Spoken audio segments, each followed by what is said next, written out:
Hey everyone, and welcome to my reading The Hitchhiker's Guide to the Galaxy for the first time vlog.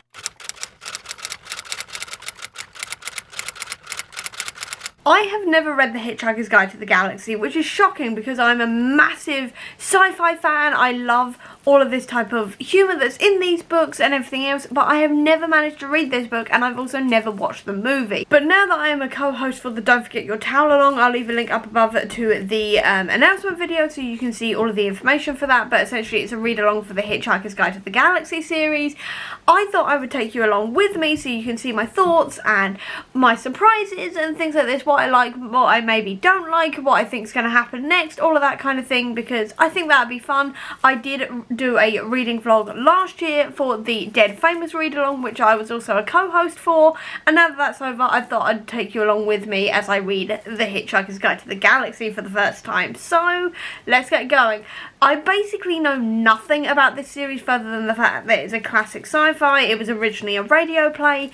There's something to do with the number 42 being the meaning of life. Earth is about to be destroyed in space for a hyperspace bypass, and our main character is called Arthur Dent, and I think there's a really depressed robot in here with the brain the size of a galaxy. It's something like that. I basically know nothing else, so that's all I really know. That's all I really want to know going into this, and I'm very, very excited to get started. So let's get started. So I've literally just read the first 2 pages, and I already know I'm going to like this because this feels very Pratchett-esque in its humour, as in like Terry Pratchett with the Discworld, because it's got in here saying that it is also the story of a book called The Hitchhiker's Guide to the Galaxy. Not an Earth book, never published on Earth, and until the terrible catastrophe occurred, never seen or even heard of by any Earthmen.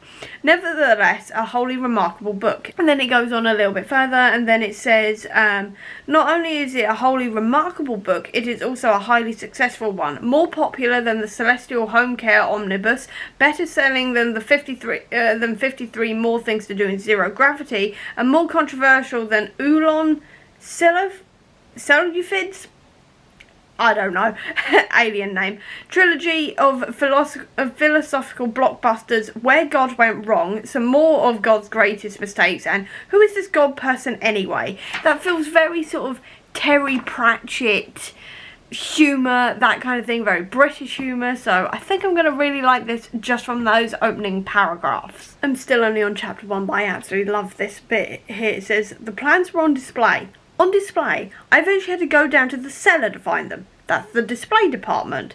With a torch. Oh, well, the lights had probably gone. So had the stairs. But look, you found the notice, didn't you? Yes, said Arthur. Yes, I did. It was on display in the bottom of a locked filing cabinet stuck in a disused lavatory with a sign on the door saying, Beware of the leopard. That is so Pratchett at the same time. And obviously I know this is Douglas Adams, but that felt so Pratchett.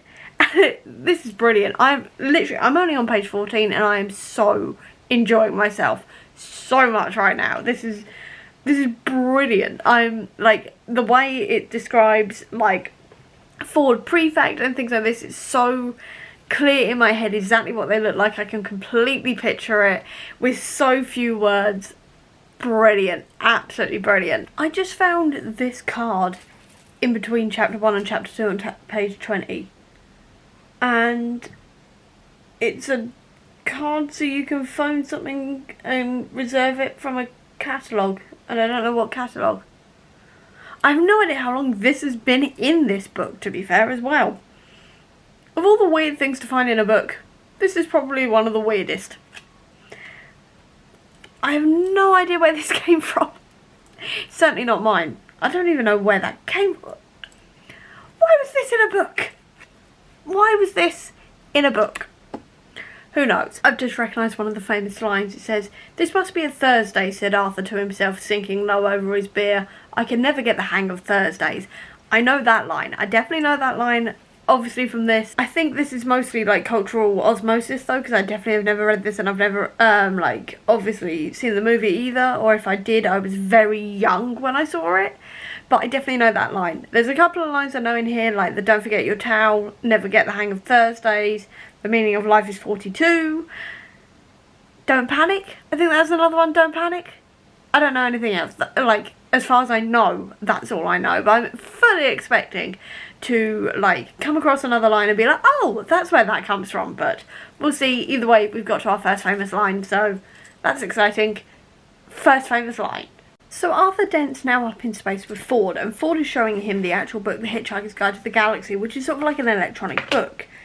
And this sounds like a Kindle, because he says here, you press this button here, you see, and the screen lights up, giving you the index. A screen about 3 inches by 4 lit up and characters began to flicker across the surface. You want to know about Vogons, so I enter the name So. His fingers tapped to some more keys, and there we are. The words Vogon constructor fleets flared in green across the screen, and it sort of sounds a little bit tablety, Kindle-y. Which obviously it wouldn't have been based on that, because this was 1973 or 1978. The 70s anyway. It's like, did he just predict the Kindle? And also, he was talking about the president of the galaxy, whose name I have now forgotten. Did it say? Zaphod Beeblebrox. So, and he's described as having blonde hair and generally looking quite unshaven and things like this, and the president is there to generally distract people from what the government are actually doing, and is generally like a con man and things like this. And I'm like, did Douglas Adams also just predict Boris Johnson and Trump? Because that felt very on the nose. If you'd told me that this was written in like 2010 or something, well, maybe more like 2015, 2016, that kind of era. Well, maybe slightly later than that, sort of like the late 2010s, essentially. And you said that that character was potentially based, looks-wise, on either Boris Johnson, Trump, or a mixture of the two, I wouldn't have been surprised. So it's very interesting that that was in here, considering how old this book is, and I was like, well, that's a clear sort of parallel there. So I don't know. That was a really weird coincidence. That was a really weird coincidence that I just wanted to point out. It sounded like Boris Johnson and Trump, and also there seems to be ebooks, which is always fun. I love it when a book or a TV show or something sort of predicts that kind of technological advancement later on in life. But yeah, I did find that very interesting. I just thought I wanted to point it out, to be honest. Marvin the robot has just turned up. So that is the depressed robot, because it's one of the first things he says, or the first thing he says, I should say, is, I think you ought to know that I'm feeling very depressed. And it's sort of like he's talking the whole way through like he's really depressed and all the rest of it. And it's like, I recognise that character. I recognise that character, again, from cultural osmosis, because I know about Marvin the paranoid android from various different pop culture moments, but also from QI, if I remember rightly, because they got in the people who do the radio show, or like the podcast or something. Like they did the voice bit, I think. And they actually had the guy there doing the puppetry and doing the talking bit on an episode of QI. So I remember that from that moment as well. So now I'm hearing this all in his head. I'm pretty sure it's a more famous actor in the film. I don't know, I haven't seen the film. But I've just got that guy's voice in my head now, so I know something again. I know something. Yay! I didn't think I knew that much, but apparently there are bits I am picking up that I know from before, but a lot of this I still don't. I will say that on a slightly different note, the improbability engine just sort of broke my head, because I'm a very, very logical person. And just trying to hear that explanation of what the improbability engine does, and everything to do with improbability, and it was maths and illogical, and it just went and broke my brain just a tad bit. So that's gone completely over my head, and I'm just kind of having to go, so it just runs on some sort of weird maths. Okay then, so that's lost me a little bit. I will say that some of the sort of more sciencey bits are losing me a little bit, but I am still reasonably enjoying it. I do kind of want weirdly sort of more to happen. I don't know how to describe it, because obviously Earth has been destroyed and things like this, but I'm kind of just, I feel like this is just sort of like the setup book, and then the other ones are more sort of involved. I feel like this is definitely more of like a setup book, and then things sort of move on in like later books and stuff like this, and we get more of a storyline. We're just more establishing the universe at this point, but I'm still really enjoying it. I'm just kind of like, can something maybe a little bit more happen that's I can understand, that's not earth destroying, and then also weird aliens and weird illogical things, because my brain is freaking out. Essentially, my brain's just having a what? So maybe something with a little bit more solid explanation, that'd be great. But apart from that, I'm still really, really enjoying myself. I've just found a Star Trek reference in here, because it's saying, like, how mighty starships have gone their way, like, across the universe and all the rest of it. And then it says, and all dared to brave unknown terrors, to do mighty deeds, to boldly split infinitives that no man has split before. Obviously that is a reference to Star Trek, because obviously it's to boldly go where no man has gone before. But a split infinitive is to put like a word in between an infinitive. So to go is an infinitive, and then you put to boldly go is a split infinitive, because it's got the word in the middle of it. And that is a very clever joke in there, because I only found that out when I was in uni, I think it was, doing a...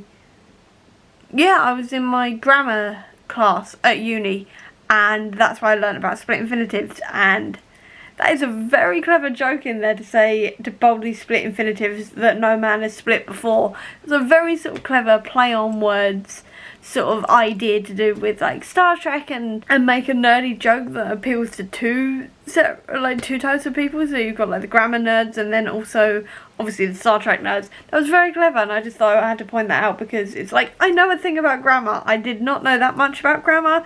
I really badly didn't exactly fail the grammar section, but I didn't do that well in it. It was not my best subject whatsoever, because I'm dyslexic.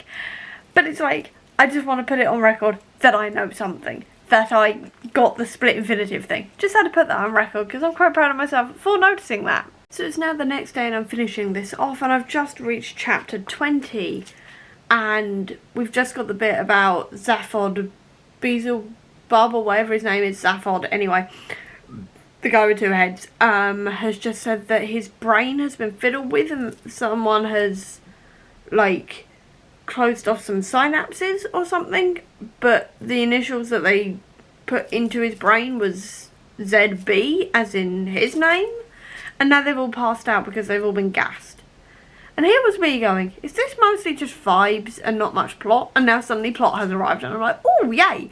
I was fine with it being just vibes, by the way. It was taking me a little while to like adjust to that, because I'm not usually used to things being just vibes, but yeah, I was like, ooh, now suddenly there's a mystery, and I like a mystery in a book, so intriguing to know what Zaphod's been up to. I don't know if he's going to turn out to be like a villain of this, or if he's just doing something else, I don't know, but very intrigued as to what's going on there. I'm not entirely sure what's going on there, but intrigued by it anyway. And also I think my favourite character so far is Marvin the paranoid android.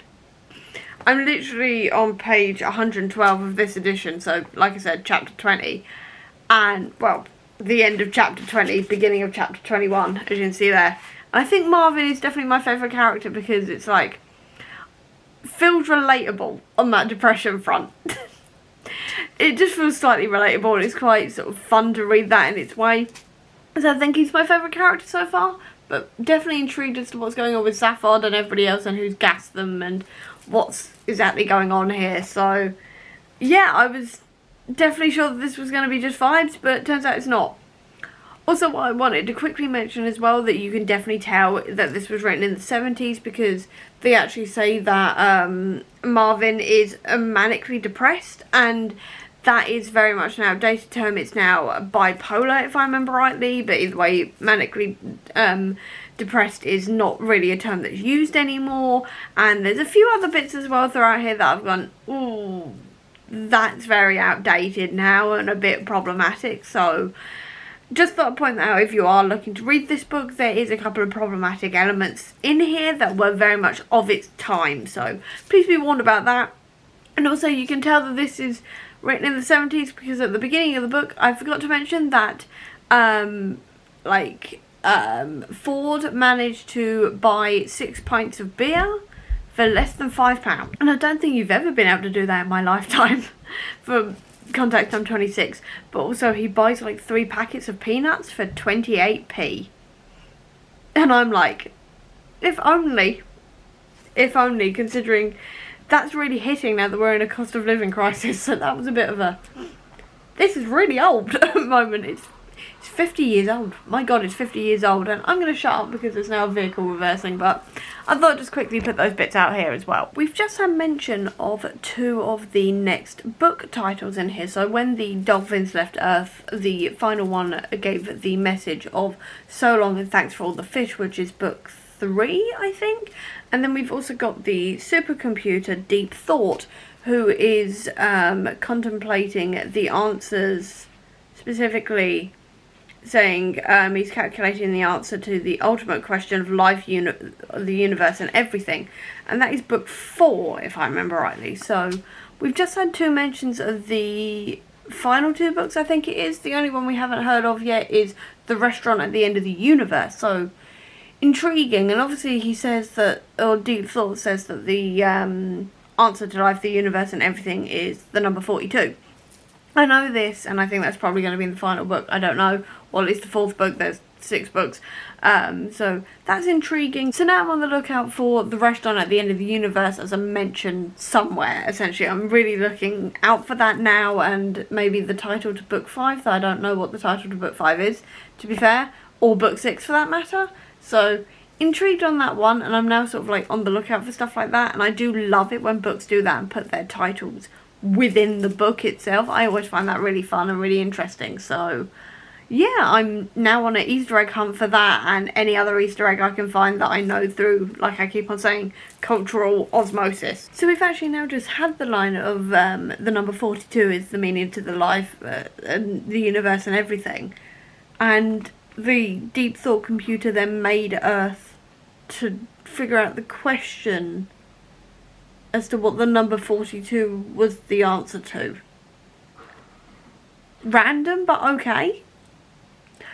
Slightly mind blown. I will say that there's a few concepts in here and things like this that are just going straight over my head. If I'm tired or what, I just sort of go, what? At points, I won't lie.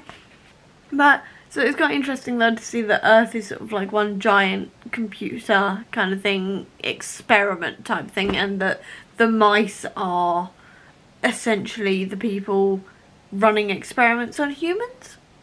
That's an interesting take on it, won't lie. That is weird, but I kind of like that idea. And now we're back to Zaphod again, so now I'm excited to see exactly what's going on there as well, because that was a bit of a sort of left turn in terms of Deep Thought and everything, so interested to see what's going on with him now. I have now finished The Hitchhiker's Guide to the Galaxy, and I'm not sure what I think. I enjoyed the humour of it, don't get me wrong. I love that. It felt very, very Terry Pratchett in its way, which I always enjoy. I enjoy Terry Pratchett a lot, and this felt very much like a Discworld book in that sense. So I enjoyed all of that humour and that kind of thing. But I'm taking a very long time to adjust to the idea of it just being vibes and not properly like as much plot as I was expecting it to be. I was expecting a lot more plot in that sense, and a lot more maybe like character driven stuff, but this felt very much more like vibes over anything. And while I can enjoy that, it does take me a long time to adjust to that kind of idea. So I definitely struggled with this not having as much of a plot as I was expecting it to, and for it to be just sort of vibey, and any type of plot that was there just kind of went over my head in a lot of places in terms of like what Zaphod was actually doing with his brain and that kind of thing. So he basically fiddled with his own brain so he could become president of the universe, so he could steal the heart of gold, so he could go travelling, that kind of thing. Like, that kind of thing just kind of took a minute for my brain to properly understand, and sometimes it just still went over my head in that sense. And anything where I was like, oh, this could be really interesting plot-wise was just kind of not exactly thrown in there, but it felt slightly thrown in there in a couple of ways. Like the cops at the end that were shooting at them, that felt slightly like it was just sort of thrown in there in a couple of cases. It probably wasn't, but it just felt like that to me. So on the whole, I did enjoy this, but I had problems with it in the sense that, like I was saying, I wanted more plot from it, and I wanted things to feel a little bit maybe more, not structured, but like a little bit less random. I find random in books very jarring. I'm a very logical human being, so having things not being logical is a bit of a problem for me. I can definitely see why this is such a popular series, and I will definitely be continuing it because I'm part of the Don't Forget Your Towel along, so I will just be continuing this anyway. But I think I'm going to give this a 3 stars. I know that's very low, but I enjoyed it, but not as much as I was expecting it to, and like I said, I have problems with it. I definitely get the humour, definitely. I definitely like the humour of it. I definitely like sort of like the concept of it. I just wish there was maybe that tad bit more plot in there for my own enjoyment, because I'm very bad at like books that aren't like plotty or very character driven or anything like this and has no sort of real trajectory to it. This didn't have a real trajectory to it. That is what I'm getting at. This was more like vibing, like I keep on saying. It was very vibey. There didn't seem to be any sort of like main plot line or anywhere where this was specifically going. It may turn out that by the end of the series there is one great big overarching idea, trajectory kind of thing. I don't know, but I enjoyed the vibes of it, but I don't think it is the kind of book that I'd usually read and usually enjoy. So I gave it 3 stars because I did sort of enjoy it, but it wasn't generally my thing. That's what I'm going to say. And I will see what I think fully after I've thought about it a bit more, see what everybody else thinks on the live show, which is going to be in February. Again, keep an eye out for the Twitter account where we will be announcing when the live show is. Everything else we're looking at maybe the 2nd week of February at the moment, but I'll see what everybody else thinks, that kind of thing, and I'll see what I think probably by the end of the series, because I don't know at the moment. That's what I'm getting at. I'm on the fence. That's what I'm getting at. I'm on the fence because vibes are great, but I usually prefer a little bit more plot. Yeah, that's what I'm going for. Vibes are great, I just usually like a bit more plot, but I can appreciate what this book was doing. And I think that's why I'm going to leave this video here, so I can properly digest what I just read and try and figure out what I think about it in total. So I hope you enjoyed this video. If you did, please do give me a thumbs up. Comment down below, tell me what you thought of Hitchhiker's Guide to the Galaxy. I'd love to know. Or if you don't have that much time, leave me a towel emoji, or if there isn't one, leave me a fish or space related emoji down below to let me know that you were here. I'll also leave a link as well down below to all of my social media if you want to check it out, including to the Comic Book Sanctum, which is my website dedicated to Marvel Comics, as well as to my Etsy and Redbubble store, which sells bookish merch if you're interested in that. Or if you just want to see any more of my videos, please click subscribe here, and over here will be the link to my previous video. But until next time everyone, bye!